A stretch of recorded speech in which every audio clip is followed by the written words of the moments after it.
You good to go? Yeah, I'm good. Awesome, let's go. It's recording anyway, so let's go. Hello. This is Terry Edwards, Renegade Recruiter, and welcome to another podcast. And this week our guest is Steve Gibson from Recruiter's website. I can't think with a title like that what you guys do. So without further ado, Steve, first of all, thank you very much for joining us and tell us about who you are and who you serve. Yeah, Terry, thanks for having me. And yeah, as you mentioned, we try to be really literal. We figured it helps us to be able to understand what we do, so let's just make it as easy as possible for everybody else as well. And you'd be surprised even when I introduce myself to people. People are still like, "So what do you guys do?"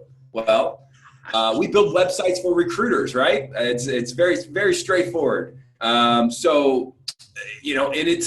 It may seem like kind of like a different niche for a firm that specializes within web design, development, marketing, those things to be able to get into. But the reason we do that is because it's really just what we know. I worked at desk myself for 7 years with a boutique agency. Our lead developer, he spent 9 years with that same firm.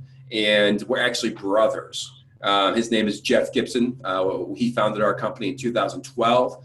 And I know this probably shocks a lot of people out there about the recruiting industry, but the firm we came from was a family-based recruiting firm as well. I know people don't do that at all in this industry. But so our father had a small firm. When we graduated college, school, different things like that, he brought myself, my brother, and actually my sister on board and taught us the business of recruiting, very much in the classic recruiting trainers. VHS tapes, cassette tapes, sitting down, reading their leather-bound books from the 80s and 90s and going through some of those old processes and really learning the fundamentals of this industry. And as we were coming up through that, we got involved in building our own website. We were part of different associations and memberships. Jeff had a background as a web developer, something he just did on the side, but when we asked him to do it, he took his nights and his weekends to build that website for us. And when it was finished, it looked great. And different members of different associations came to us and said, "Hey, Steve, who built your guys' website?" Well, we'd say, "Jeff, go give him a call." So he started moonlighting, doing that on his own time, 3 kids at home. It started bleeding into his day-to-day world of recruiting, obviously. He found out he liked doing that a lot more than recruiting. The websites weren't turning down offers. So it made things a little bit easier for him. He enjoyed it more. And so what he ended up doing was just really transitioning to that. And we opened up the doors of recruiters' websites in 2012. And from that point, we have transitioned from a website design company all the way into a full service marketing agency, which has been really fun. So everything we do is done in-house. I have a team here that's well versed in the industry, and we help improve our clients' digital presence from website and custom websites all the way into full service marketing plans. I've got a couple of questions. First one, you mentioned something about VHS tapes and cassettes. I'm too young for this. What exactly are those? Seriously, but for the younger guys right. that have no idea what you mean by that, can you just explain? Because right. Yeah. So they're these big devices that are wound with tape that people have recorded images or audio on. I don't know the technical way they do it. Let's not get into that. And then you pop it into a VCR player or into a cassette player, and it plays that resource. We use guys like a really good trainer, actually not too far from even where I live, a guy named Steve Finkel. Yeah, I know Steve. Yeah. Yeah, and so that was our upbringing within this industry. Bill Radin, we used him as well a lot. Let's see, Larry Nobles was good. Pete Lefkowitz was another guy. Yeah. We spent a lot of time with him. A lot of these guys. Missouri seems to be. I'm in Missouri in the United States. Seems to be a breeding ground of a lot of good trainers. Missouri, Ohio, this kind of Ohio Valley Conference area has a lot of trainers that come out of it. So Pete's just out there. Yeah, and you've just mentioned some real well-respected trainers there. Yeah. So some of the top. And the other question I'm going to ask is, did your dad actually fire Jeff, or did he give his own accord? No, it was he gave him his blessing. He didn't fire him. And when Jeff recruited me out of the recruiting industry, he gave me my blessing as well to come over. Okay. So everything's still kosher. It's good. Okay, excellent. Yeah. Obviously, a family business thing I'm aware of. I remember reading somewhere, Steve, that children that end up working with their dads tend to be well balanced and a lot more educated. And it's something that I'm aware of because I work with Drew. Is that something you could confirm, Steve? Sure. No, they do. So the fun thing about working with a company is within a family company is that the dynamics are so different, and you experience this, I'm sure, all the time, that you guys can speak to each other a little bit more candidly, a little differently. Yeah. And when it's all done, it's still good. You still love each other. Everybody's still on the same page. And it's still wonderful, but whereas maybe with it's someone that's not your family, it's a little different dynamics, how you have to approach things. And so directness is fun. It's not quite as fun when you're getting yelled at, when you fumble a candidate prep and he's sitting there. One of the things we did with training, I don't know how many recruiters did this, but we'd have someone else on the line as I'm training. So I'm making a cold call to a passive candidate. And I introduced myself, and Dad would be on the other line listening into the call just to see how I handle their objections and the things they come up with.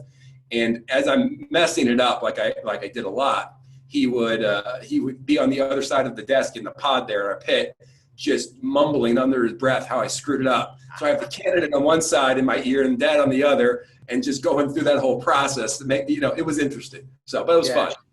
Excellent. And on a more serious note, in terms of the service you provide, so you will build is that any type of website? Is this websites where candidates can upload their resumes, CVs to Yeah, it sure is. So everything we do is custom built. So we go from the ground up. So from content creation, copywriting services to design, the aesthetics, the development of the website, we help build and think of the strategy and how it's going to relate to your prospective clients and candidates, to the niche and verticals and industries that you specialize in, how to make sure that all succinctly gets you to a point as a recruiter where you can have an opportunity to build more relationships with those prospective clients and candidates. Creating that action. So candidates can apply, clients reach out, contact forms, things like that. We even work with a lot of the leading applicant tracking systems to build custom API integrations with those softwares. So beyond just their iframes or kind of standard portals that are there, we build those complex integration with API developer on staff that really syncs that up, that helps from not only a look and the feel and the operation of it, but from the SEO and the visibility, creating those keywords from the descriptions and content actually on your site versus through a portal or an iframe. Fantastic. And I'd imagine with you guys, with your wealth of recruitment experience, you've got a lot to offer. So I'm curious, Steve, what are the sort of the big mistakes that recruiters tend to make with their websites? So the number one thing I see is that they devalue it instantly. Steve, I've been doing this for 20 years, 25 years. It's not something that I've ever had to use before. It's not something that will drive revenue. It's not something that really plays into my business. It's just a necessary evil. And so that instantly already puts you in a position where you're not utilizing that tool and that resource to its utmost potential. This should be something that, no one, and I'll be the first to tell anyone, no one's going to come there to your website and be, okay, I'm ready to sign that 33% fee agreement right now. Let's do it. I'm ready to go. There's just not. We're a service-based, relationship-based business. But if it can get them excited about your opportunity, if it can reiterate what you do as a firm, if you can really get them on the same page of why you're the right partner for them to be able to help further their organization or further their career, then they'll want to call you first before the other 2 or 3 recruiters that reached out to them that week. Hey, maybe it's actually 10 recruiters that reached out to them this week because this market is over inundated with people that are trying to jump on board, which is fine. But if you've been doing this for 20 years, 25 years, we want to make sure that they know your expertise is far beyond some of the other recruiters that are reaching out to them. And so controlling that message and giving them some insights to why you're the right firm for them, or at least to have a conversation, is what that website should be doing. And people devalue that and just completely ignore the fact that it's there and ready to be used. Yeah, really good point. The other thing I'd add to that, Steve, is that a lot of recruiters, they look at their competitors' websites and want to copy what their competitors are doing. Sure. call it marketing incest, and we all know what happens with incest. You just get a lot of very dumb people. Yeah. And if you end up copying somebody else, you're making the assumption their website's working. In most cases, it's not working. So that's a really good point there. So what some of the common things that a recruiter would say to you, hey, Steve, we want this on the website, that when you hear that, you think, that probably isn't a good idea. Any common themes that come up that you kind of wish that people wouldn't say and do that? So, one thing that we get a lot is because we're all in the industry, we're all there. It's coming around to it seems like it's come around pretty slow, but I see why. But to the world of social media and the whole digital platforms that are available, right?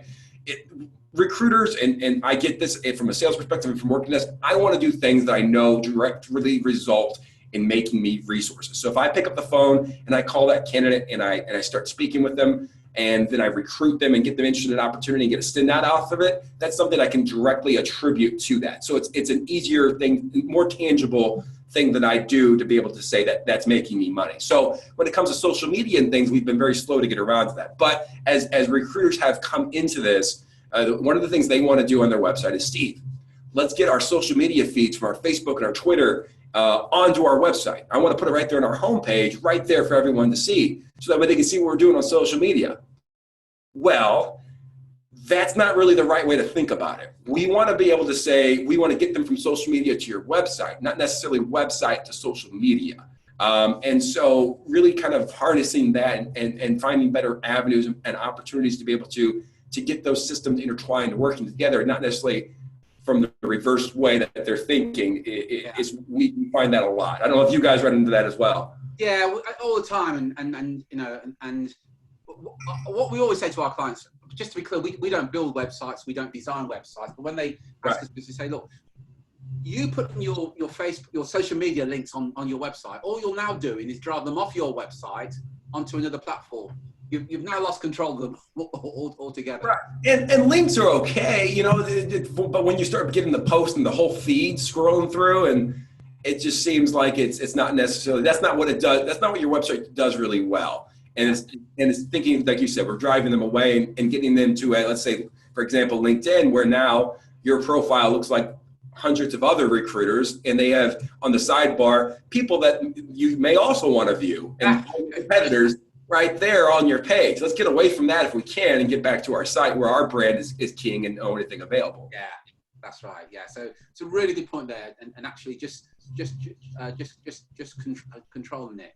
So that's and I'm not surprised to hear that one about the social media. Are there any others that you kind of get all the time? You go, wow, you really don't be doing that, buddy.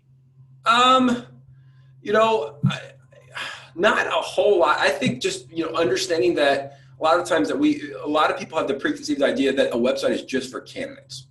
And so getting people out of that mindset is important. When you look at that, it's not just for candidates. Sure, people are going to come there and apply, and we're going to drive them there, and that's great.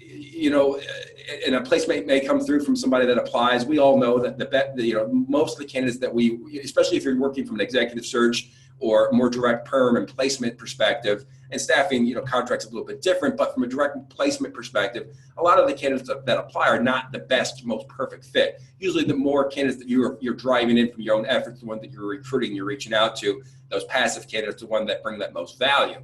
But that website in itself should be a platform not only for candidates, but also more so for clients. That's who we should want to send there. That's who we should be really thinking about ways to drive them from inbound digital marketing solutions to social media platforms, to getting them to that brand so they can learn more about your organization there, and then want to pick up the phone to have that conversation. So getting people out of that mindset that it's just candidate focused, but actually it should be quite different, should be a little heavier on the clients. Yeah.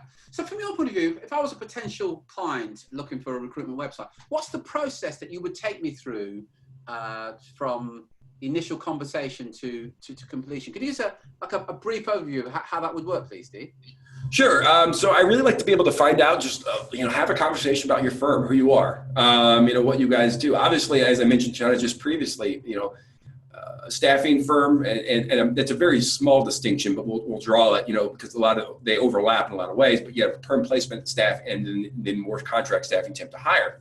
and of course, wherever they overlap, but understanding that marketplace, the niches that you're in, who your audience is, what your goals and objectives, how you present and how you work this business. Understanding those aspects are extremely important. So going through that process, really determining who you are as a company, kind of articulating how you use that website in the past, where it's worked for you well, and then maybe where it hasn't, and then how you envision seeing that working for your organization in the future.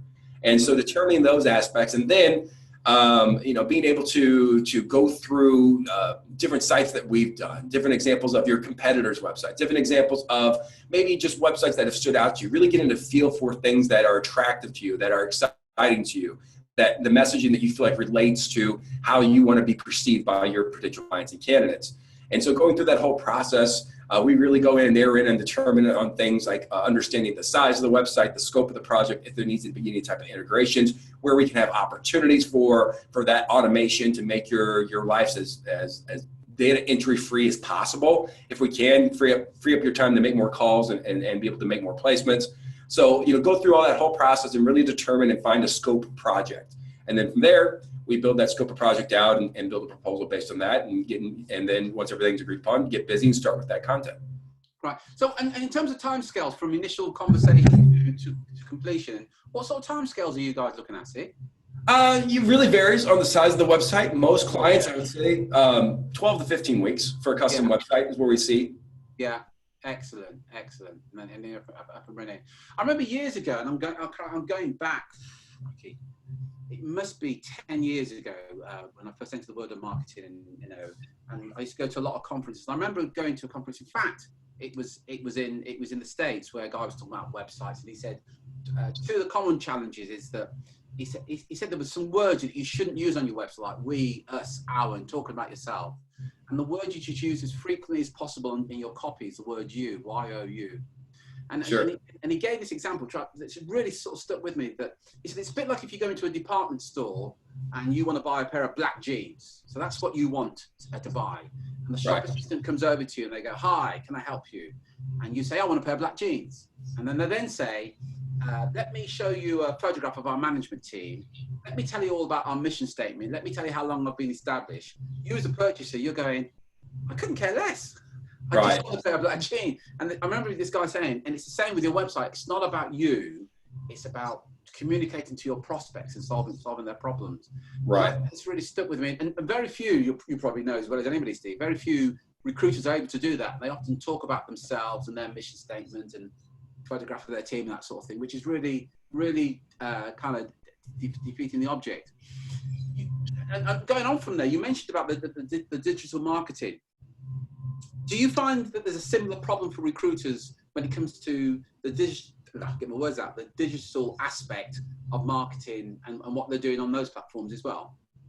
Yeah, I think it all relates in the way that just coming around to this more digital world that we're in versus yesteryear where it's a very transactional in the sense that picking up phones and I've even seen this from the progression of people when email started to become really popular. Again, coming from a firm where my father had been doing this for years, he was very adamantly against email because it was so impersonal. We had to convince him by when he went on vacation for 2 weeks, sending out some email blast in regards to some sales positions we were working on with a company, and they were low level, mind you. But as he got back and he saw that we had multiple send outs, a couple offers on the table, these some quick things that we were able to do, he became a believer. And so I think just as people have transitioned into the world of more digital, it's just the same problems kind of align with websites into those digital strategies and campaigns and how we're presenting ourselves to those audience. And again, people don't think about the benefit of it, how it's able to get in front of people, how you're able to really hone in on behaviors and how people are interacting and where they're going and who your audience is, and then building a strategy and a message behind that to get them from off those sites and in front of them wherever they may be, whether it's a mobile app or a social media page or just reading an article in Forbes, whatever it is, and then they see that well placed banner ad or display ad that says, the right message about what they may be going through, and then it gets them from there to your website, where you can start to engage on them in different ways through the content and material that's on that landing page. Great, yeah. So you provide advice on banner ads and that sort of thing as well, do you, Steve? Yeah. Oh, yeah. Full retargeting campaigns. Yeah. The strategy and concepts behind that, from point A to point B, really defining the audiences, the behavior of what they do, and how to get them to actually someone that converts to picking up the phone or filling out a contact form. Awesome. Just going back to what you're saying about your dad and not being a little bit uncomfortable with emails. I come from that school. In my day, we had a fax. You might not even know what a fax is, Steve, but there were no emails. You just faxed CVs and resumes to everyone. Sure. You know? So I totally get it with your dad. You mentioned there, just change a bit. You mentioned about retargeting, and you and I are quite familiar with what retargeting. Can you just explain to somebody, because as you know as well as I do, probably 95% of recruiters don't do retargeting, and I'd say about 91% don't even know what it is. Could you just give us a review of what it is and the benefit it can bring to a recruitment business? Sure. So digital stalking, would be another way to talk about it. Yeah.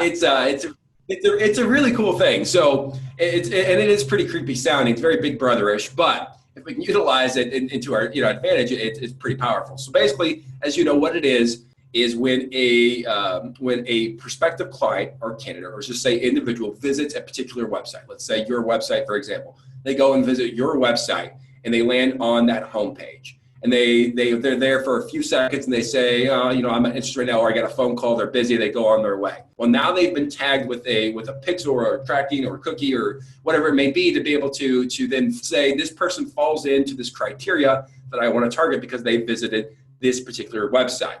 And now wherever they go on the web, there can be a display ad or banner ad that's showing to them wherever they go, that allows those ads to be shown. Forbes, CNN, USA Today, Facebook, LinkedIn, all the different places that they are and available. Your ad has an opportunity now to show up in front of this person and be able to then remind them of that service that they were potentially looking at, and then drive them back to your website based off of their previous behavior. I can follow them for a certain amount of time, certain amount of days within that.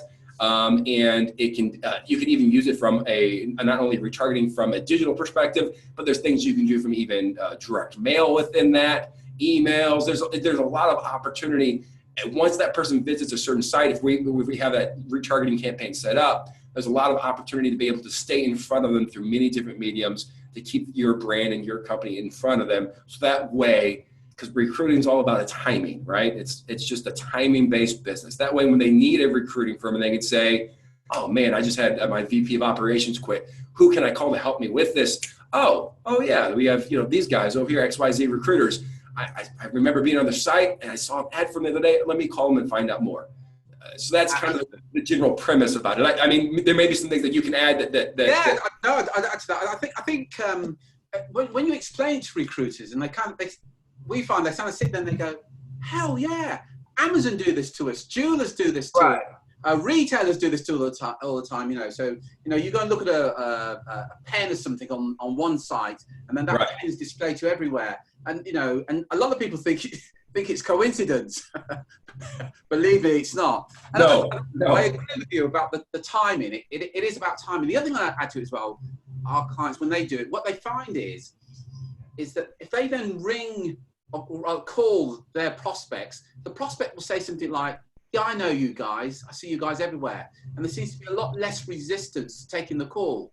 Right. They're no longer taking the call from a complete stranger. They're taking the call from somebody that they've seen maybe for the last 18 months, because you can do this up to 18 months, this retargeting. Right. Yeah, and having that warm touch in some way, that's huge. That's a great point. It makes them so much more comfortable. The guard comes down because you seem like an established brand, but you may be a recruiter in your basement, that's really great at what he does, but you don't have an army behind you, but they perceive you as this large recruiting firm conglomerate that has expertise of what they need. So yeah, that's great. Yeah, and it's interesting because if you talk to most recruiters and you ask them how they get business, they will say cold calling, MPCs, marking out candidates, right, word of mouth, networking, but they'll probably use between sort of 3 and 4 different methods for getting new business. The Right. fact is there's over 100 different methods that a recruiter can use, and Sure. a lot such as retargeting. The process as well, which we didn't mention, is automated. So once it's set up and it's done, you literally set up and it's done. So you've got another way of getting in front of your potential clients. And I think the point you made there was a really good point. It is about timing. We have a saying: your prospects will buy from you when they're ready to buy, not when you're ready to sell to them. Right. Sadly, but we as recruiters think, no, if I just get on the phone and sell to them, they're going to buy from me. But we know that's not the case. So yeah, some really good points there. Yeah, and one thing is, we find, and you probably see this as well. So along the lines of timing is, sometimes we want to go in for that call, right? So if it's a new client that we're driving through or we're targeting through some ways, we want to go in for that full conversion right there. We want to pick up the phone. We want to talk to them about a service. We want them to sign in our fee agreement. We want a job order tomorrow from that person. Whereas that's a lot of commitment for somebody that's being touched in some way through that digital world. Where if we can get them to want to sign up for something like a newsletter or something that's a little less commitment, and then we drop them into a marketing automation software or a system like that, a campaign that we have built out for that, then we get them beyond even just our general retargeting. Now they're being touched from us on a certain interval basis that we determine that makes sense. And then staying in front of them through their emails, they're accepting that, they're getting involved in our brand, they're learning from us. And that even gets them more involved in that way. And then when that timing's right down the road 6 months from now, or whatever it may be, they are really warm. They're really ready to go. Right. You are. And so you're thinking about some softer sells and some of those approaches that make sense versus trying to get the whole thing at once is a good approach. Yeah. Again, some great points. One of our mantras is your clients don't want to buy recruitment or search. They want a solution to their problem. So Steve, if you're the hiring manager and you're the VP of ops, you just lost your ops director, your problem is you want that problem solved. You lost a VP of, you don't want recruitment, you want that solution. Right. Absolutely right. Again, we're singing from the same hymn sheet actually. We say exactly the same. Don't sell recruitment, or offer the solution. So a free report, 7 questions you should ask a recruiter before you engage your next recruiter. You're offering the solutions, but that if they request that report, they're in the market for what you do. And as you rightly said, you can automate it, start that process. And one of the other sayings is don't sell, but have a situation where your client wants to buy more than you want to sell. Right. With the right marketing, they come in and they're actually chomping at the bit. They want to buy from you because you position yourself as the authority, the expert. I've seen you all over the place. These guys know what they're talking about. You're absolutely right. Right. Yeah, excellent stuff. Yeah, and what's really great, it's such a leveling, the playing ground of this has been leveled. You don't have to worry about being a huge company or being a small one-man shop. Now it's all equal playing field for everybody. And there's so many people not doing this. There's so much opportunity to be able to, as a small firm or as an organization, to get in front of your competitor, get in front of the rest of the firms that aren't doing this. So the opportunity and chances for recruiting firms right now is I would say it's better than it's ever been to be able to be successful within this digital world. Yeah, agree with that 100%. And we've got many a solo recruiter that's doing 500,000-600,000 a year as a solo recruiter. Right. Years ago, that was unheard of as a solo recruiter. But a number of our clients are doing that because of this technology now. And what's interesting as well, certainly our clients, they don't cold call. None of our clients cold call. We encourage you to get the client to come to them. Absolutely right. So you guys help then with, just to check in here, you'll help them with the LinkedIn, Facebook, Twitter, Instagram. Yeah. The whole.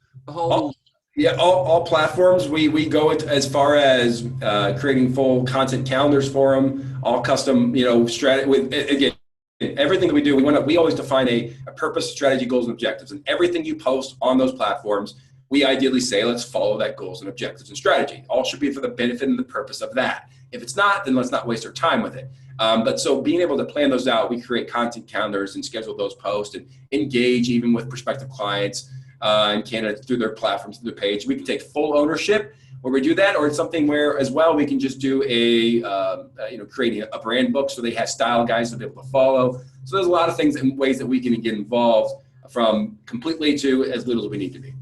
Excellent. And Steve, one of the challenges that we have is when we're talking to clients initially, you mentioned there are things such as Instagram and Twitter and so on.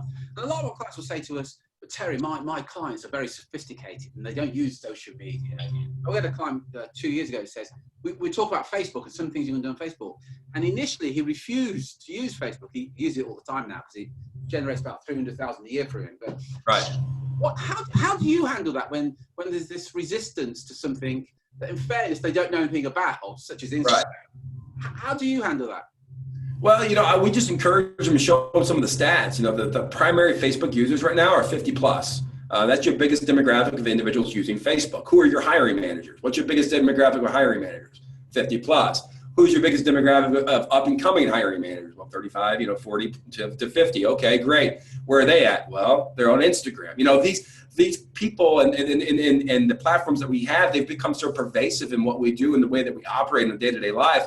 It doesn't matter. It's not like days of MySpace. When you're looking back at a platform it was so really, and I don't mean, I'm not sure my friend Tom from MySpace won't care, but derogatory, so juvenile in the way that social media works now in our lives. It's just a whole different kind of ballgame with the way that operates. And so just showing them that people are there, people are interacting on these platforms, even your hiring managers are there, even though they may seem very professional. It's not unprofessional to be involved in these platforms anymore. It's not something that is considered faux pas or lowbrow in any way. It's just a great way to interact with people.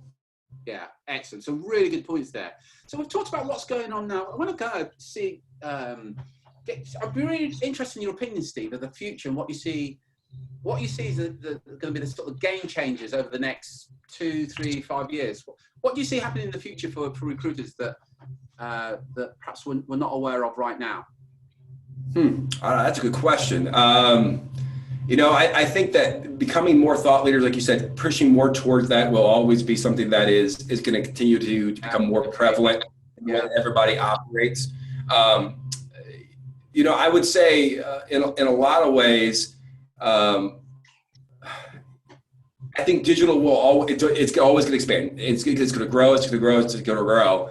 But I do think that sometimes what will be old will be new, and how to find some of these older fundamentals of the recruiting business to be able to complement and really be intertwined in that digital world. And so someone being able to find a great methodology that combines those that talking on the phone, so having those soft skills, those communication aspects, the elements, not necessarily cold calling, but the elements of cold calling within that digital world, how that all relates and operates. I don't think it's ever going to be a completely automated process. I don't want it to be a completely automated process. I don't think any recruiter would want it to be, because then at some point they're going to figure out a way to cut out the recruiter, which I don't think is possible to do. No AI, no matter how brilliant it is, it's never going to replace the ability to be able to go in, passively vet those candidates, really have that human interaction needs to be there. So I don't think that's the future. I think the future is finding this really, really great collaboration between digital and true recruiting fundamentals that allow someone to be really successful, and someone being able to figure that out and really have and continue to develop that, and wherever that leads us, that to me is where exciting to see and what's going to potentially be on the horizon. Yeah, I'd agree with that. And the other thing I'd add to that, what we're finding is, and you're probably noticing the same, those recruiters that have a well-defined niche. I think you guys pronounce it niche. You guys always pronounce it incorrectly. But anyway, we pronounce it wrong. You guys are right. You were first. Yeah, but seriously, become experts in a particular market. They will. Right. They're outperforming the generous who go, yeah, we'll do anything. Right. So we see a stage where there will be more and more experts in specific markets, and they will tend to dominate that market once they can position themselves as the expert. Right. Yeah, and we see that quite a bit, right? As you say, it's coming. It's been pretty heavy with that as well. If there's a small niche for a vertical, you name it, there's probably a recruiter that does it. Yeah, that's right. And the other thing that we're finding is and because of technology that we touched on, the things that And look, again, full disclosure here, Steve, I don't even have a personal Facebook account. I use Facebook all the time, but I Sure. use it only for business. I didn't embrace it when it came out, and I still haven't now in terms of from a purely personal point of view. But, we're well aware of the benefit it brings to our business. And what we're finding is those guys that are shunning things such as Instagram and Facebook and say new technology for such a thing, they're being left behind because the old ways of getting business, cold calling and networking, that's becoming increasingly more difficult, in particular with the big firms where they've got these in-house talent management teams and whatever. It's becoming almost impossible now for recruiters to get in there. So if they can't embrace technology, they're going to be really left by the wayside. Whether they like it or not, it's just right. Yeah, we can't ignore what's changing. No. Do I think maybe, like something like TikTok will have a place in recruiting? Snapchat will have a place in recruiting?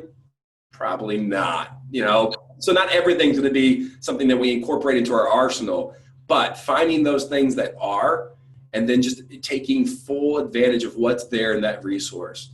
It's the same thing that you would do if you're capable of, looking back, if recruiting existed, I don't think it did. I think it came around in the 1930s, 1940s, 1950s. But if it would have existed around the turn of time when phones would have come around, right?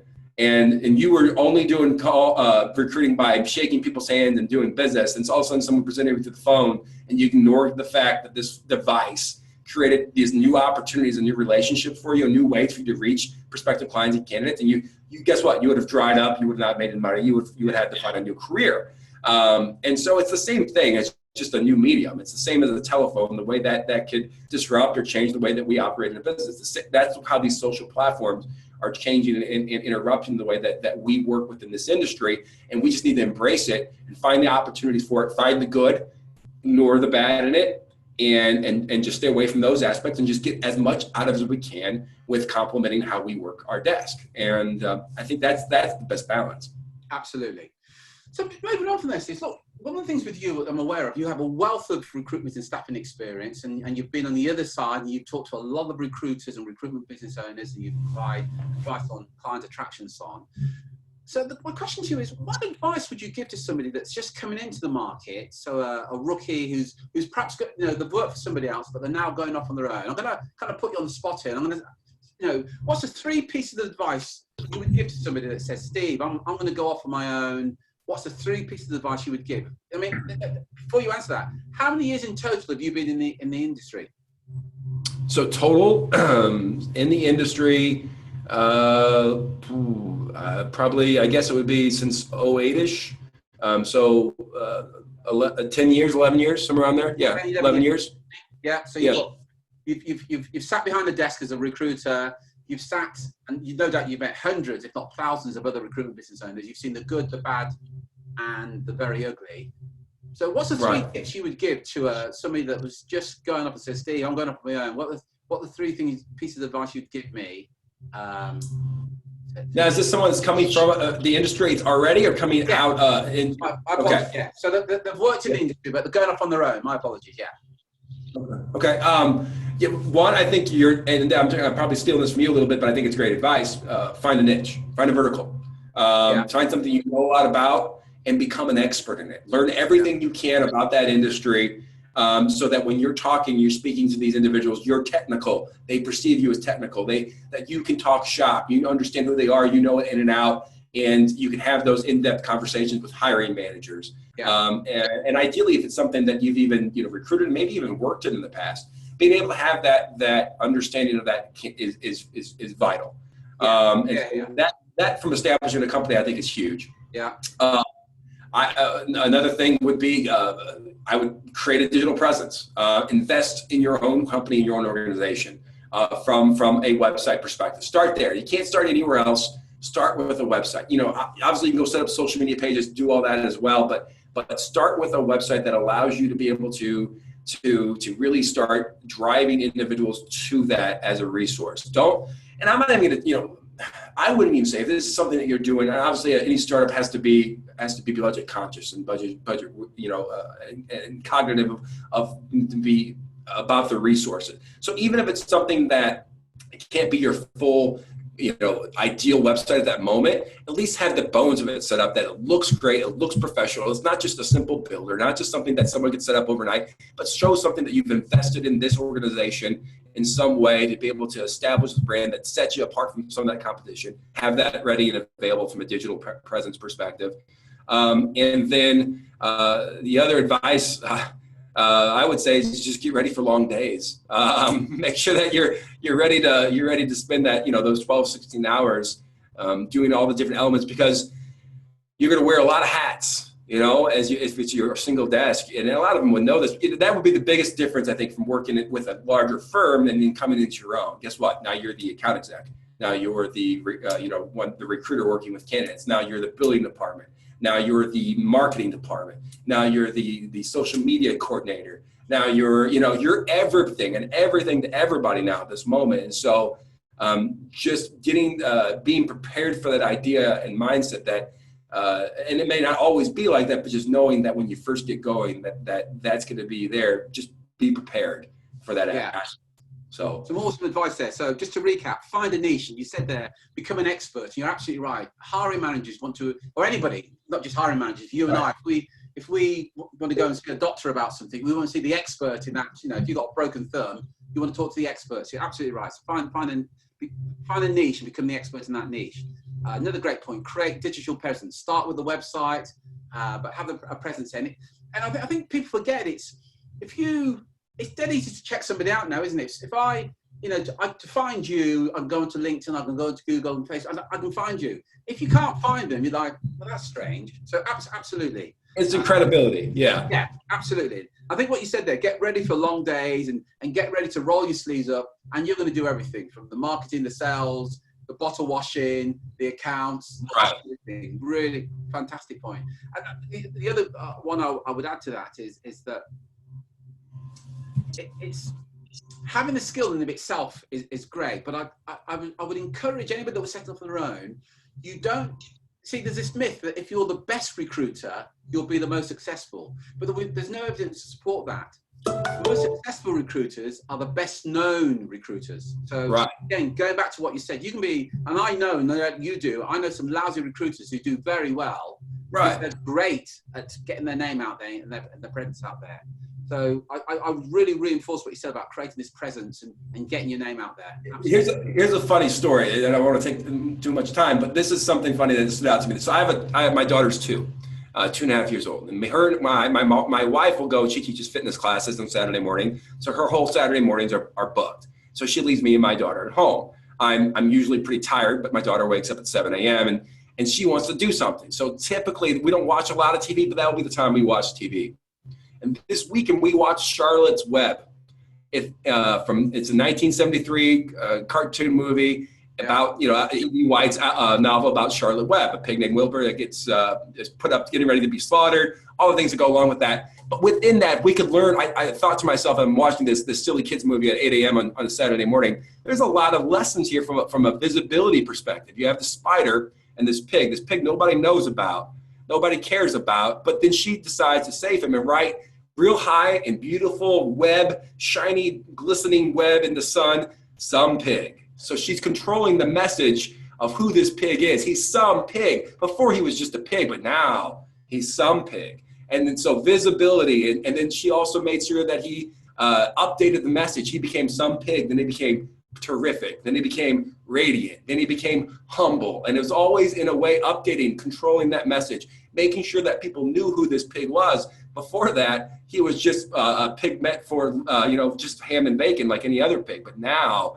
he was something special. And as recruiters, we need to be something special. We need to tell them and let them know what's special, control that message, how we can help them, how we can be that recruiter to be able to really grow their organization or their career. And if we don't tell them how we're going to do that, nobody else will. So I learned a good lesson from Charlotte's Web, or a good reiteration of a lesson from Charlotte's Web this weekend. So I thought that's a great point. Excellent point. Yeah, really great example. So I'm going to add the fourth one for you. go and watch Charlotte's Web. Lesson. Also, right. Hey, listen, Steve, you've shared some really great stuff here. Can our listeners, are you okay for us to connect with you on LinkedIn? Yeah, that'd be great. Yeah. So how is your name spelt on LinkedIn, Steve?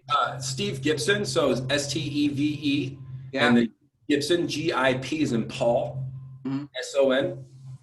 Excellent. And you're Missouri, yeah, in the States. Yeah. Awesome. Yeah, just out of St. Louis, Missouri area. Yeah, fantastic. Yeah, I've actually been there. I mentioned offline we were talking about Dan Kennedy, the great marketeer. I was in Missouri. Yeah. He had a 3-day event there about 4 years ago. Okay. Yeah. And your website, your business website. Could you give us that, please? And can people reach out to you there as well? Yeah, they sure can. There's multiple ways to be able to get to us on that site, but it's recruiterswebsites.com. Both recruiters and websites are plural.com. Recruiterswebsite.com. Websites.com. Sorry, recruiterswebsites.com. Perfect. That's brilliant. Steve, I really appreciate it, and I really greatly appreciate your input and some of your pearls of wisdom. Yeah, Terry, I've enjoyed it a lot. Yeah, awesome. So look, thank you very much indeed. If you enjoyed this, please listen to our other webcast. If you want to get hold of Steve, you've got his LinkedIn profile. You can go to their website, Recruiters website with an S. Yeah. Right. Yeah. But these are the experts for recruitment and search firm owners. If you want to increase your presence online, these are the guys to be talking to. Once again, Steve, thank you very much. This is Terry Edwards, Renegade Recruiter. Until next time, take care, take action, and be relentless. Thanks a lot, Steve. Thanks, Terry.